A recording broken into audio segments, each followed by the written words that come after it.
मित्रांनो, चांगलं न्यूज चॅनलमध्ये आपलं स्वागत आहे। मित्रांनो, पॅरिस ऑलिम्पिक 2024 मध्ये कुस्तीपटू निशा दहियाच्या लढाऊ बाण्याने जगाचे मन जिंकले। सामन्यात विजयी आघाडी नसताना निशा मॅटवर जोरात आदळली। तिचा कोपरा हा निखळला। तिने त्वरित वैद्यकीय मदत मागितली आणि तिला माघार घेण्याचा सल्ला दिला गेला होता, पण तिने स्पष्ट नकार दिला व पुन्हा मॅटवर उतरली। प्रतिस्पर्धीला सामन्याचा निकाल आपल्या बाजूने फिरवण्याची ही आयती संधी होती। सामन्यानंतर तिनेही निशाचं कौतुक केलं, पण निशाच्या डोळ्यात पदक गेल्याची खंत प्रकर्षाने जाणवली। ती धाय मोकलून रडू लागली, तर तिला रडताना पाहून भारतीयांचे मन देखील भाविक झाले। तर नेमका प्रकार काय आहे आणि काय घडलं आजच्या मॅच वेळेस ते आपण या व्हिडिओमध्ये पाहूयात। व्हिडिओ शेवट पण नक्की बघा। भारताच्या निशा दहियाने महिलांच्या 68 किलो वजनी गटामध्ये नैत्रदीपक सुरुवात केली। निशाने सुरुवातीपासून दमदार कामगिरी केली आणि 8-1 ची आघाडी घेतली होती। उत्तर कोरियाच्या पाक सोलगमला निशा सहज हरवणार आणि पदक निश्चित करणार असं सर्वांनाच वाटत होतं। त्यानंतर निशाला एक गुण गमवावा लागला, तरीही तिच्याकडे 8-2 अशी आघाडी होती।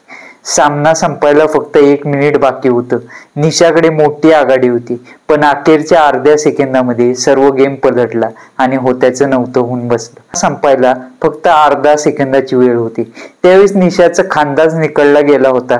त्यामुळे सर्वांसमोर निशा रडायलाच लागली होती।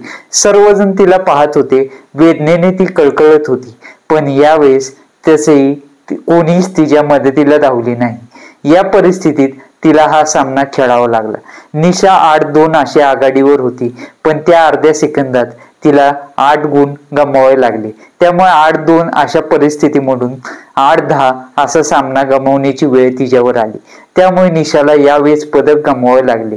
निशाने यावेळेस जर विजय मिळवला असता तर ती उपांत्य फेरीमध्ये दाखल झाली असती आणि भारताला अजून एक पदक मिळाले असते, पण या गंभीर दुखापतीमुळे तिला सामना गमवावा लागला आणि पदक ही भारतापासून दुरावले।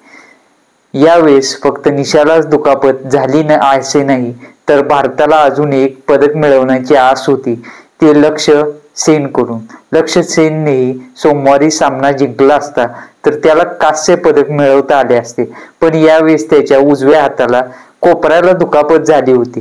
ही दुखापत वारंवार डोकं वर काढत होती, त्यामुळेच भारताचे अजून एक पदक हुकले।